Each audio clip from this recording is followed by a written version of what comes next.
ഒരു master plan തയ്യാറാക്കാം.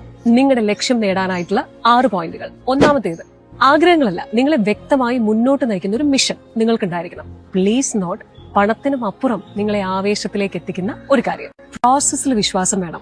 Success സ്വപ്നം കണ്ടുകൊണ്ടിരിക്കുന്നതൊക്കെ ഓക്കെ, പക്ഷെ ആ പ്രോസസ്സിൽ വിശ്വസിച്ച് അതിനു വേണ്ടിയിട്ടുള്ള ഒരു പരിശ്രമം, അതായിരിക്കണം രണ്ടാമത്തേത്. മൂന്നാമത്തേത് മെന്റൽ റിഹേഴ്സൽ ആണ്. അതായത് മാനസികമായിട്ട് നമ്മൾ ആ കാര്യം ചെയ്യുന്നത് പോലെ, അതിന്റെ സക്സസ് എത്തുന്നത് പോലെ വിഷ്വലൈസ് ചെയ്യുക. ഇപ്പൊ ഫോർ എക്സാമ്പിൾ SSLCക്ക് ഫുൾ A+ കിട്ടി എന്നുള്ളത് നമ്മൾ മനസ്സിൽ കാണുന്നത് മാത്രമല്ല, അത് പാരന്റ്സിനോടും അല്ലെങ്കിൽ ടീച്ചേഴ്സിനോടും ഒക്കെ ഷെയർ ചെയ്യുമ്പോൾ അവരുടെ സന്തോഷങ്ങളൊക്കെ നേരത്തെ കൂട്ടി ഒന്ന് വിഷ്വലൈസ് ചെയ്ത് നോക്കി നമ്മൾ അറിയാതെ അതിനു വേണ്ടിയിട്ട് പരിശ്രമിച്ചു പോകും.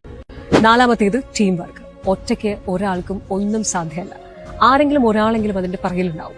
സോ ടീം വർക്ക് എന്ന് പറയുന്നത് ഭയങ്കര ഇമ്പോർട്ടന്റ് ആയിട്ടുള്ള ഒരു കാര്യമാണ്. സോ എപ്പോഴും ആ ടീം വർക്കിൽ ഉറച്ചു വിശ്വസിക്കും. അഞ്ചാമത്തേത് സെൽഫ് മാനേജ്മെന്റ്.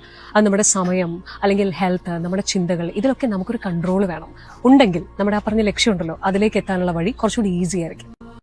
ആറാമത്തേതാണ് ലാസ്റ്റത്തെയാണ്, തിരുത്തലുകൾക്ക് തയ്യാറാവുക എന്നുള്ളത്. ആരെങ്കിലും ഒരു ഫീഡ്ബാക്ക് പറഞ്ഞു, എന്തെങ്കിലും ഒരു കറക്ഷൻ പറഞ്ഞു, തീർച്ചയായിട്ടും അതിനെ അക്സെപ്റ്റ് ചെയ്യുക. അക്സെപ്റ്റ് ചെയ്തുകൊണ്ട് തിരുത്തിക്കൊണ്ട് മുന്നോട്ട് പോവുക. തീർച്ചയായിട്ടും ആ ലക്ഷ്യം വളരെ വേഗത്തിൽ നിങ്ങളുടെ അടുത്തേക്ക് എത്തും. ഇതിൽ ഏറ്റവും പ്രയാസമേറിയ കാര്യം എന്താണ് ചെയ്യാനെന്നുള്ളതാണ് നിങ്ങൾ കമന്റ് ചെയ്യേണ്ടത്. എന്നിട്ട് പരിശ്രമം തുടങ്ങിക്കോ. സക്സസ് നിങ്ങളുടെ തന്നെയായിരിക്കും. സ്റ്റേ ഹാപ്പി ആൻഡ് സ്റ്റേ ഖുഷ്. Always keep smiling.